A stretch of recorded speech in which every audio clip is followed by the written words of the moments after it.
출애굽기 20장 1절로 2절입니다.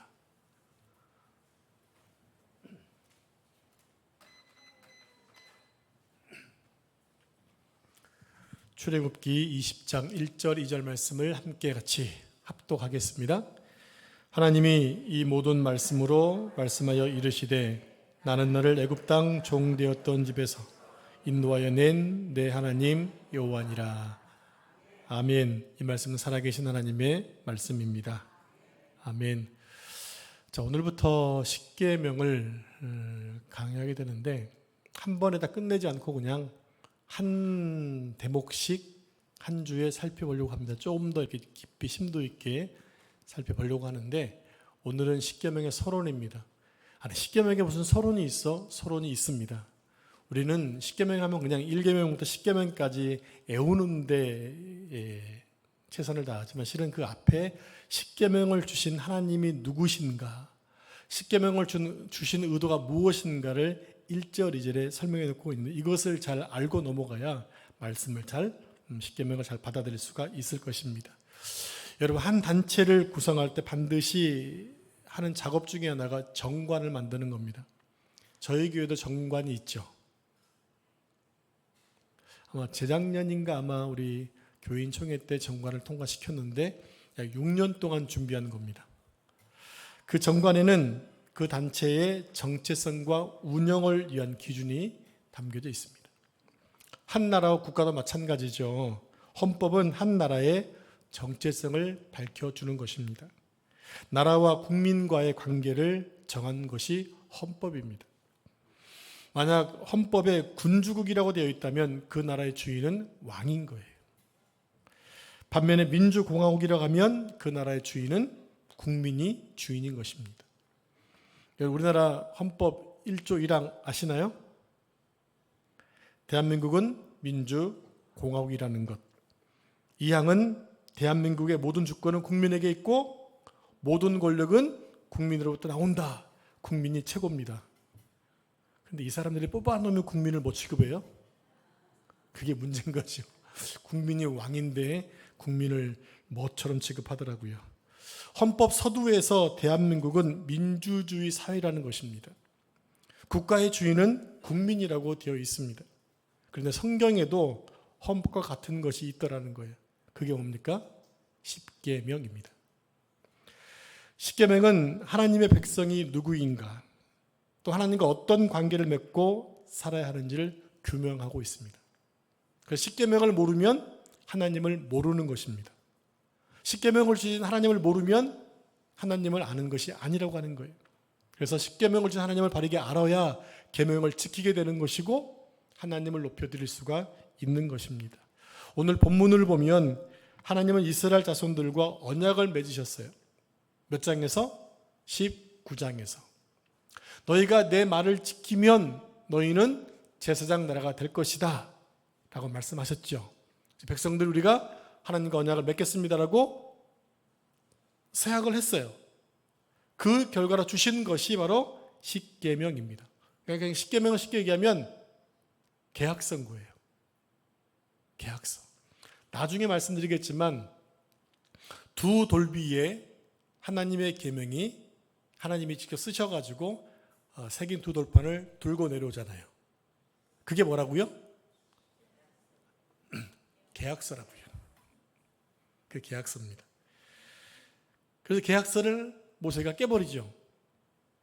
모세가 왜 깼나요? 화가 나서가 아니라 계약서를 깬 이유가 뭐냐면 언약이 깨졌기 때문에, 필요가 없기 때문에 계약서를 찢어버린 거예요. 돌이기 때문에 찢을 수가 없으니까 부셔버린 거죠. 그거 나중에 32장 정도 가면 살펴보게 될 것입니다. 그렇기 때문에 이스라엘 자손들에게 십계명은 너무나 중요한 거예요. 십계명에는 그들이 하나님의 백성이 된다는 의미가 담겨져 있고 또 하나님의 백성으로 어떻게 살아야 하는지를 정확하게 기록해 놓고 있기 때문입니다. 자, 오늘부터 십계명을 묵상할 건데 오늘은 십계명의 서론 부분입니다. 십계명 10가지 계명보다 더 중요한 게 뭐냐면 그 십계명을 주신 분이 누구냐라는 거예요. 누구시죠? 그냥 하나님이 아니세요. 오늘 본문을 보면 너희를 애굽 땅 종되었던 땅에서 인도하여 낸 여호와 하나님이다라는 말씀하고 계세요. 무엇입니까? 구원자 하나님이라는 거예요. 여러분 구원 받으셨나요? 구원을 받으셨기 때문에 하나님과 의미가 있다라는 얘기예요. 구원받지 못했다고 한다면 이 계명은 상관이 없는데 구원받아서 뭐가 되었기 때문에 하나님 백성이 되었기 때문에 그 계명이 필요하다는 것입니다. 그래서 오늘 본문에 보면 십계명 전에 십계명을 주신 분을 소개하고 있는 거예요. 자, 하나님은 이스라엘 백성이 출애굽한 지 50일 만에 시내산에서 언약을 맺으시고 그 언약의 서약서인 십계명을 주셨습니다. 십계명은 이스라엘 백성들이 하나님과 올바른 관계를 맺으며 살아가는 법칙으로 이를 지킬 때 그들은 형통할 수가 있는 것입니다. 십계명은 삶의 중심에 하나님을 두는 거예요. 그분께 전적으로 의지하며 살아가는 하나님의 명령이 바로 십계명이에요. 그래서 이스라엘 백성들이 출애굽을 기억하고 하나님을 의지하며 하나님 말씀을 지킬 때 세상에서 존경받는 제사장 민족이 될 수 있다는 것입니다. 그래서 너희가 먼저 복을 받고 그 받은 복을 전 열방으로 다 전해서 모든 나라가 구원받기 원하는 것이 하나님이 이스라엘 선택하신 목적이고 이스라엘 백성이 살아가야 될 사명인 거예요. 자, 성경을 보면 하나님은 이스라엘 백성들이 하나님만을 높이고 그들 자신을 드러내지 않을 때 하나님은 그들을 존귀하게 여기셨어요. 그러나 반대로 교만해질 때 그들은 벌을 받았습니다. 여러분 이것은 간단합니다. 우리가 계속 살펴보고 있는 것처럼 우리의 삶의 주인은 하나님이시라는 거예요. 우린 그분의 종이라면 좀 기분 나쁘니까 그분의 자녀들입니다. 그분의 백성입니다. 백성은 바로 왕을 섬기는 거잖아요. 우리가 하나님을 왕이라고 생각하니까 주인이라 생각하니까 우리에게 어떤 마음이냐면 그래 나는 종놈이지. 이렇게 자신을 열등감 있게 생각한다는 거예요. 그런 의미가 아니에요. 종이라고 하는 의미는. 하나님을 주인으로 표현하는 것이고 주인이니까 반대로 종이라고 표현하고 있는 것뿐이지 우리가 말 그대로 노예처럼 종처럼 그렇게 삶을 살아야 한다는 것이 아니에요. 우리에게는 자유함이 있어요. 주인이 누리는 자유함이 우리에게 있단 말이에요. 아버지가 누리는 자유함이 자녀에게 있는 것처럼 하나님 우리를 그렇게 부르신 다음에 그렇게 되기를 원하세요. 하나님 우리가 거룩한 민족이 되어서 복을 받기를 원하신다는 말이에요. 여러분 그 복을 받으셔야 되는 거예요. 받고 계시나요? 네, 받으셔야 되는 거예요. 저는 참 수요 찬양 때 감사해요. 말씀을 잘 이렇게 연결하셔가지고 찬양 콘떼지 않은 게 참 귀한 것 같습니다. 요즘 보면 제가 요즘 가끔씩 위로함 받는 게 뭐냐면 대표기도 하시는 분들이 많이 바뀌었어요. 이제 말씀을 인용을 해요.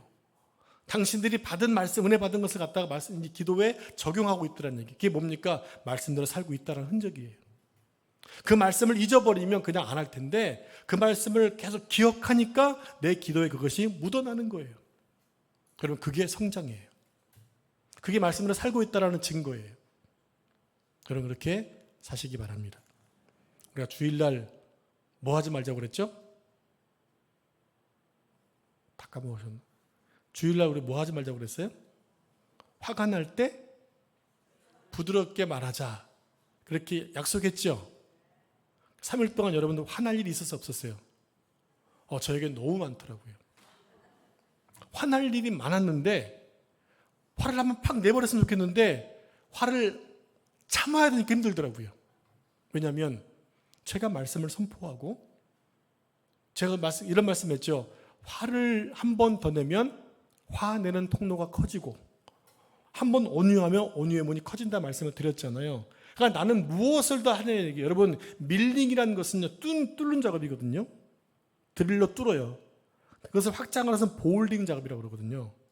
그래서 밀링으로 뚫었던 것을 내가 똑같이 화를 내버리면 더 확장되는 거예요. 구멍이. 근데 그것이 온유함으로 바뀌어지면 내 온유함은 커진다라는 거예요.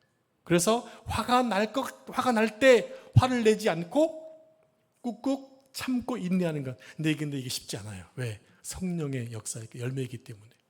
그래서 내가 성령으로 충만하면 아무런 문제가 안 되는데 이게 성령 안 충만하니까 내 속에서 막 내면에 갈등이 일어나는 거예요. 화를 내버려. 그러면 속상하잖아요. 왜? 내가 또 다짐했는데 실패했으니까. 그런 것들을 안 경험하기 위해서 말씀으로 계속 빚어가는 거예요. 그래야 내가 성장을 해요. 이해가 되시죠? 자, 하나님께서 우리가 말씀에 순종하고 말씀대로 따라가려면 우리를 존귀하게 여기시는데, 반면에 주의 말씀을 불순종하면 계속해서 어려움을 당하더라는 얘기입니다.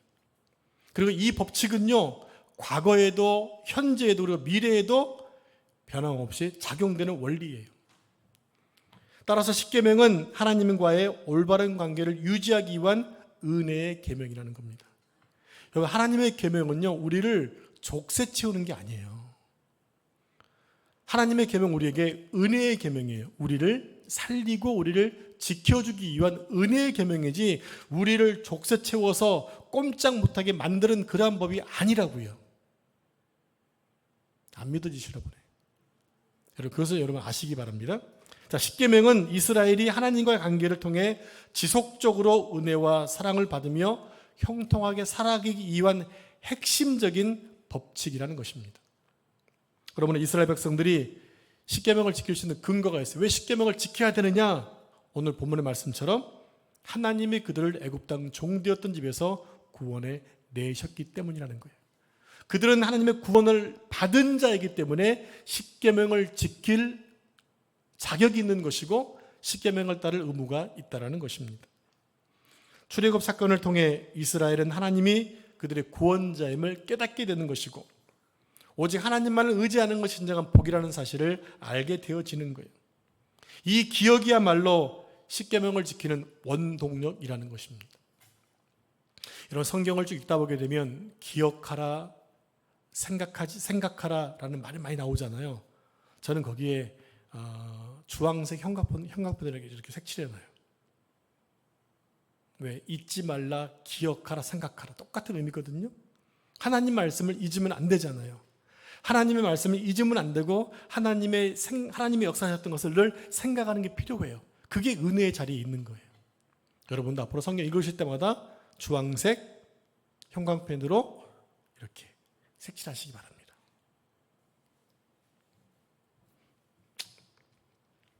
자, 그러니까 이스라엘의 능력이 아니라는 거예요. 그들의 어떤 능력과 자격에서 구원받은 것이 아니라는 거예요. 그 구원은 오직 하나님의 은혜에 기반하고 있다는 거죠. 이것을 깨닫는 것이 십계명을 지킬 수 있는 근거가 된다는 것입니다. 자, 여러분 구원 받으셨나요? 그 구원이 누구를 통한 구원인가요? 하나님의 은혜를 통한 구원입니다. 그럼 우리는 십계명을 지켜야 될 의무가 있는 것입니다. 그럼 십계명은 제가 아까 말씀드려서 우리를 굴레로 싸는 게 아니라 말씀을 드렸어요. 십계명은 우리에게 축복의 은혜의 은혜의 복이에요. 축복된 계명이라고요. 자, 오늘 본문 1절 말씀을 다시 한번 1절, 2절 말씀 다시 한번 같이 합독하겠습니다. 시작. 이 모든 말씀으로 말씀하여 이르시되 나는 너를 애굽 땅 종되었던 집에서 인도하여는 내 하나님 여호와니라. 아멘. 자, 본문은 십계명을 지키는 기본적인 이유를 제시하고 있습니다. 자, 여러분, 집을 짓기 위해서는 기초가 중요하잖아요. 기초 공소가 중요한데 마치 기초가 필수이듯이 이 두 구절을 기반으로 해야 십계명을 지킬 수 있다는 것입니다. 하나님은 본문의 말씀을 통해서 당신 자신이 이스라엘 애굽에서 구원한 여호와임을 상기시키면서 이것을 기억하는 것이 계명 준수의 기초라는 것을 강조하고 있습니다. 이스라엘 백성은 애굽에서 노예로 살다가 하나님의 은혜로 출애굽을 하게 되었습니다. 따라서 이스라엘은 하나님이 자신들을 어떻게 구원해냈는가를 늘 기억해야 되는 거예요. 어떻게 구원하셨나요? 그들이 애굽에 살 때 너무 힘든 그 고난으로 인해 하나님께 부르짖잖아요. 너무나 힘들어서 부르짖은 하나님이 그것을 들으셨어요. 그래서 내려오셨어요. 그래가지고 모세를 통해서 10개의 재앙을 베푸는 것들을 이스라엘 백성들이 목격하잖아요. 하나님의 구원하심을, 역사하심을 그들이 목격했단 말이죠. 그런 다음에 6월절과 함께 그들이 출애굽을 하게 되어집니다. 즉 그들은 하나님이 어떻게 자신을 구원해냈는가를 눈으로 보았고 목격했고 느꼈다라는 것입니다. 결국 그들은 하나님 자신을 구원하신 것을 기억해야만 했던 거예요. 오늘날 우리가 말씀을 지켜 살아야 되는 이유가 어디 있냐면 하나님의 구원을 잊지 않을 때 지켜 살 수가 있는 거예요. 그 은혜를 까먹으면 내가 말씀을 왜 지켜야 되지라고 반항할 수 있어요. 그런데 내가 구원받았다는 사실을 인지하고 있으면, 내가 구원은 나의 어떤 노력과 의가 아니라 하나님의 은혜라고 느낀다면 그 말씀을 순종하는 것은 지극히 당연하게 되는 거죠. 우리도 마찬가지로 전적인 하나님의 은혜로 구원을 받았습니다. 그러므로 우리는 하나님의 은혜를 잊으면 망합니다. 하나님의 백성은 하나님이 베푸신 은혜를 잊지 않고 늘 감사해야 됩니다. 교만하거나 인간적인 방법에 의존하면 타락할 수밖에 없습니다. 그러므로 하나님의 은혜를 기억하고 감사하는 것이 너무나 중요하다는 거예요. 그래서 우리의 입술 가운데 늘 감사하셔야 돼요. 은혜를 기억하며 감사하셔야 됩니다. 제가 요즘에 좋아하는 찬양, 6월의 감사라는 찬양 중에 약간 AI로 만든 찬양이 있어요. 아침에 일어나서 일어날 수 있는 것도 감사하고, 구원받은 것 감사, 주님을 믿을 수 있는 것에 감사, 가족이 있는 것도 감사, 내가 예배할 수 있는 것도 감사. 감사할 게 너무 많더라고요. 한번 찾아보세요. 그리고 감사를 한번 적어보세요. 감사할 게 없다면 적어보시면 너무 많아요. 근데 우리는 그 모든 것들을 지금 잊고 살고 있는 거예요. 여러분, 절대로 구원받음에 대한 은혜를 잊어버리시면 안 돼요. 그럼 우리의 마음이 너무 인색해져요. 하나님의 구원의 은혜가 여러분 희미해지면요, 우리가 구원받은 것도 망각할 수 있어요. 오늘 내가 왜 주의 백성으로 살지 못할까? 나아가 답을 찾아보면 이 흔적을 잊어버리고 있는 거예요. 그 하나님의 은혜가 희미해져 버린 거예요. 여러분, 그러면 안 돼요. 날마다 구원에 대해서 날마다 새롭게 묵상하면서 그분을 찬양하면 그 찬양하는 입술을 통해 우리에게 놀라운 감사 제목들이 주어진다고 하는 거예요. 그래서 감사는 또 다른 감사를 만들어내는 거예요. 자, 이 기억을 바탕으로 10가지 계명을 지켜나가야 하는 것입니다. 여러분, 하나님을 사랑하고 존중하는 것이 무엇일까요? 여러분, 어떻게 하는 것이 하나님을 사랑하고 존중하는 것일까요? 그분이 하신 말씀을 지켜 사는 것입니다. 즉, 말을 잘 듣는 거예요. 자녀들이 부모님을 사랑하고 존중하는 게 뭔지 아십니까? 부모님 말씀에 순종하는 거예요. 은지야, 그렇지? 예, 그렇잖아요. 하잖아요. 얘네야, 그렇지 않니? 예, 맞아요. 엄마, 아빠를 존중하는 것은요, 엄마, 아빠가 하는 말을 그냥 왜 하는 것이 아니라 알겠습니다. 지켜서 하는 거예요. 그게 존중하는 거예요. 우리가 하나님을 높이고 하나님을 사랑하는 것은 뭐냐? 하나님 말씀에 순종하는 데 있다고요. 작은 것이라도 소중히 여기는 것, 은혜를 잊지 않는 것, 이게 주님을 존중하는 거예요. 그러므로 하나님께서 주신 은혜를 경시하는 것은 바로 자멸하는 행위입니다. 은혜를 받은 후에 그 은혜를 소중히 간직하고 감사할 때 하나님은 더 큰 은혜를 주시고 더 큰 축복을 주신다고 하는 겁니다. 여러분, 어떤 사람들이 하나님의 계명을 지킬 수 있는 것일까요? 하나님의 계명을 지킬 수 있는 사람은 하나님의 사랑을 받은 자입니다. 즉, 하나님께 택함을 받고 부르심을 받은 자들이 하나님의 계명을 지킬 수 있다라고 하는 거예요. 그런데 어떤 사람들은 십계명이나 율법이 현대 사회와 문화 맞지 않다고 그래서 꼭 율법을 지킬 필요가 있습니까? 라고 반대하는 사람들이 있어요. 물론 이해할 수 있어요. 그러나 하나님의 말씀은 살아있는 말씀이기 때문에 어느 시대를 막론하고 동일하게 지킬 수 있다는 겁니다. 모순된 게 아니에요. 찾아보면 다 이해될 수 있는 말씀들이에요. 내가 겸손하게 그 말씀을 내 삶에 적용할 때 그 말씀은 살아 역사하는 하나님의 능력의 말씀이 될 줄로 믿습니다. 그러므로 성경을 열심히 읽고 공부하셔야 돼요. 여러분 성경 요즘 어디 보고 계시나요? 다 다르시겠죠? 네, 열심히 읽고 공부하시기 바랍니다. 동일하게 하나님 말씀이기 때문에. 자, 오늘 십계명의 기본적인 특징 세 가지만 살펴보겠습니다. 첫 번째로 하나님과 사람과의 바른 관계를 다루고 있다는 것입니다. 십계명은 하나님이 두 돌판에 친히 새겨 쓰신 말씀이라고 기록되어 있죠. 우리 함께 출애굽기 31장 18절 말씀을 같이 합독하겠습니다. 시작. 여호와께서 시내산 위에서 모세에게 이르시기를 마치신 때 증거판 둘을 모세에게 주시니 이는 돌판이요 하나님이 치신 네, 계속해서 출애굽기 32장 16절도 합독하겠습니다. 시작. 그 판은 하나님이 만드신 것이요 글자는 하나님이 쓰셔서 판에 새기신 것이더라. 저는 이 말씀 생각하면 너무나 이렇게 감동적인 게 뭐냐면 돌판을 지금 누가 만드셨다고요? 돌판 하나님이 만드셨어요. 하나님이 준비하신 거예요. 하나님이 당신이 스스로 하나님의 그렇지 크신 사랑으로 이스라엘 백성들을 구원해내신 다음에 백성들이 당신의 백성이 되겠다고 다짐을 하시니까 하나님 친히 돌판을 막 깎으셨다고요. 그리고 직접 쓰셨어요. 그게 얼마나 놀라워요. 제가 하나님은 우리가 당신을 순종하면서 너무 좋아하세요.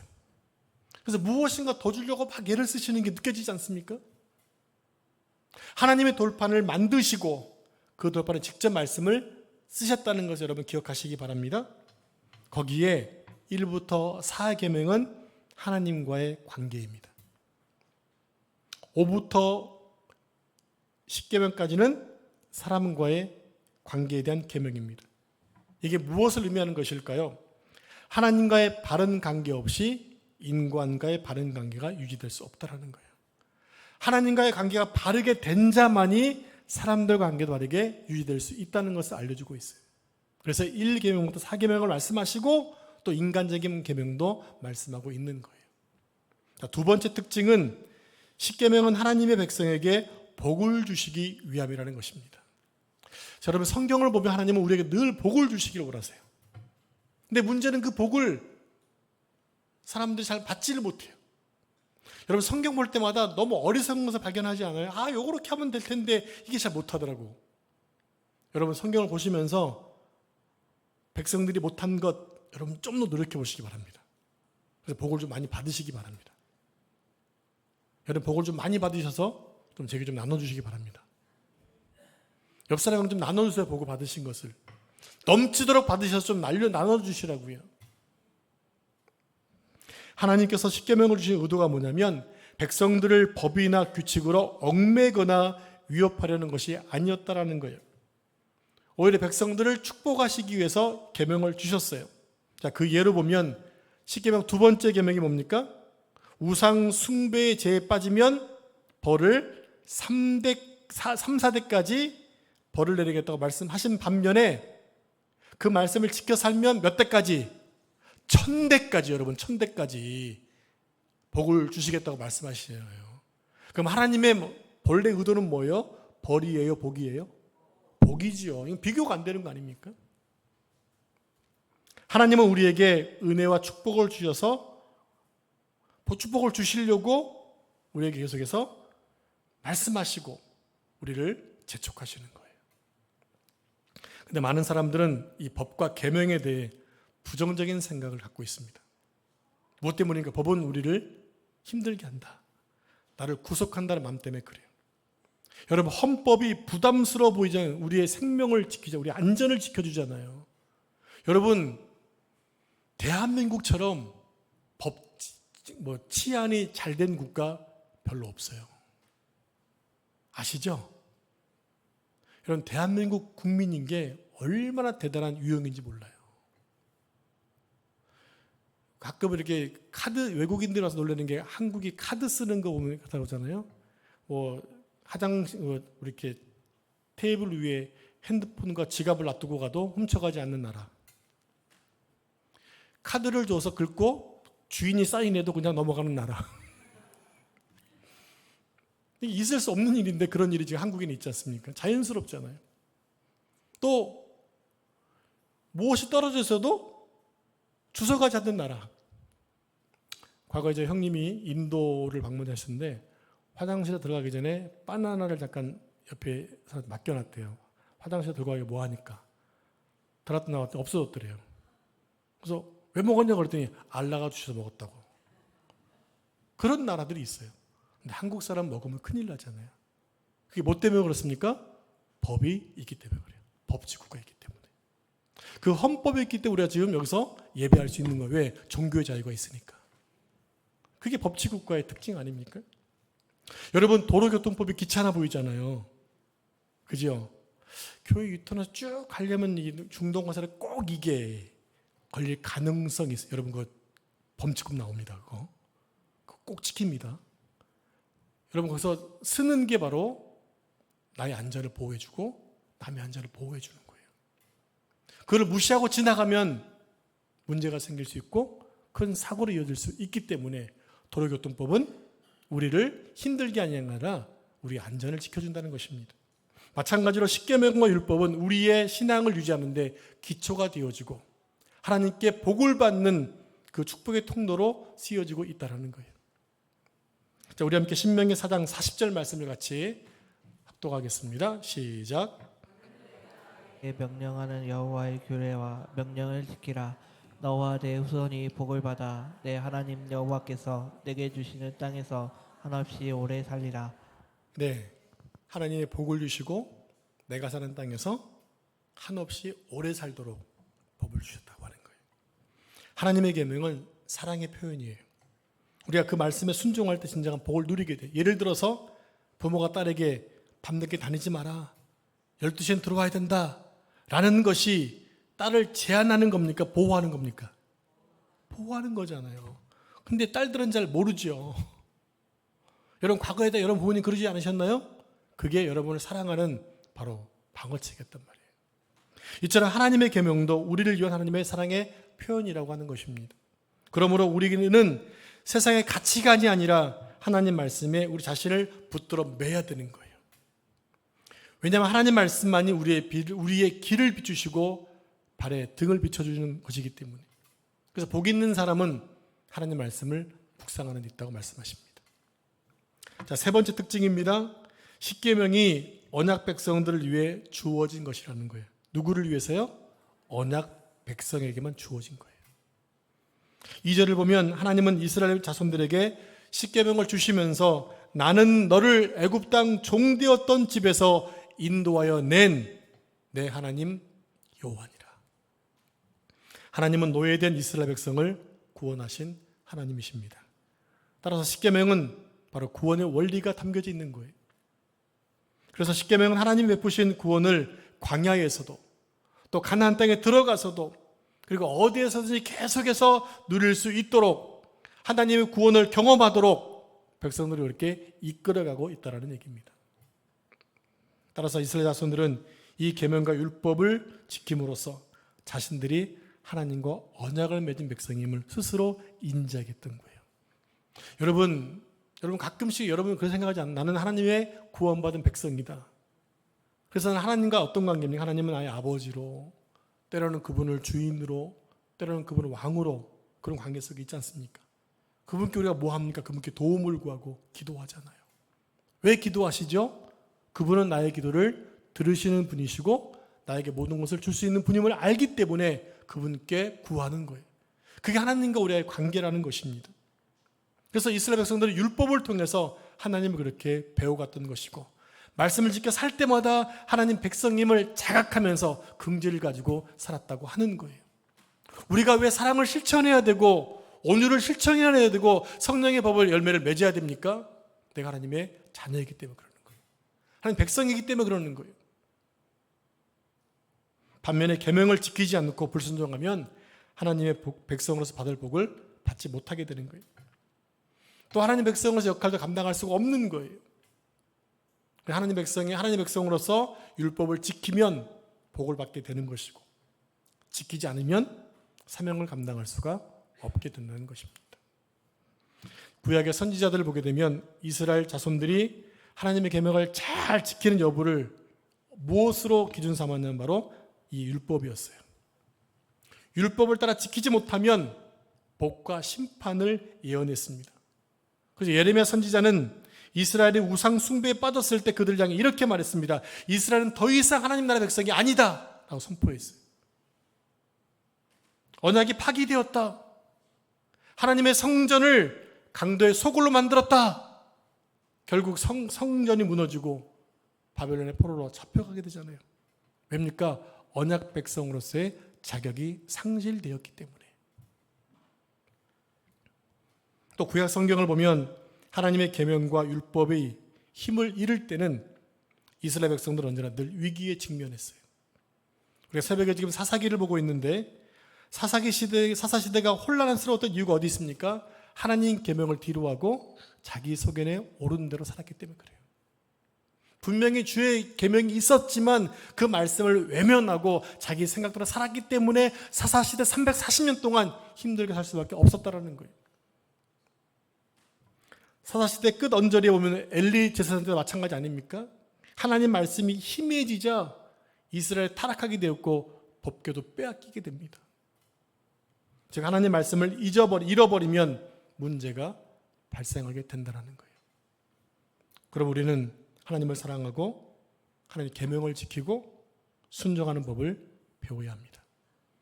요한복음 14장 23절에서 예수님 이런 말씀하셨어요.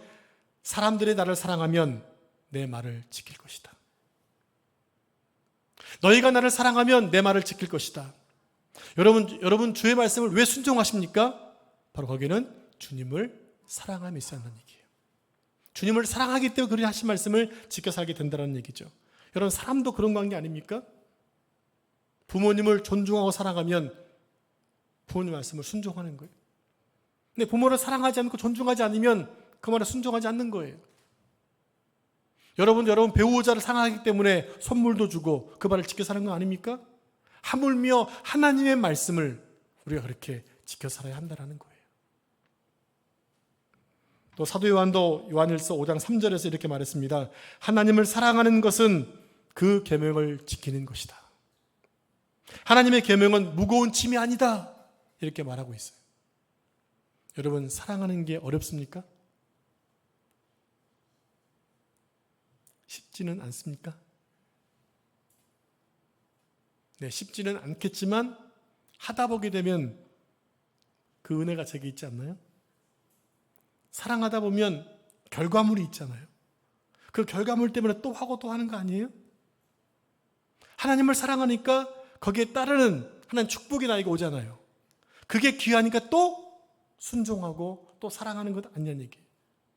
하나님이 주신 계명은 무거운 짐이 아니라는 거예요.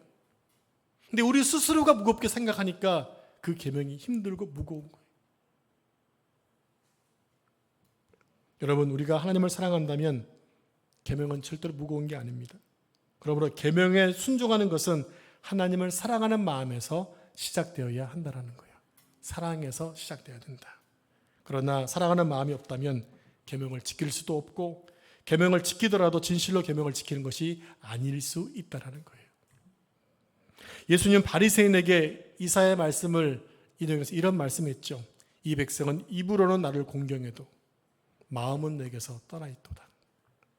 너희는 하나님의 계명을 버리고 사람의 전통을 지키고 있구나. 이렇게 책망하셨어요.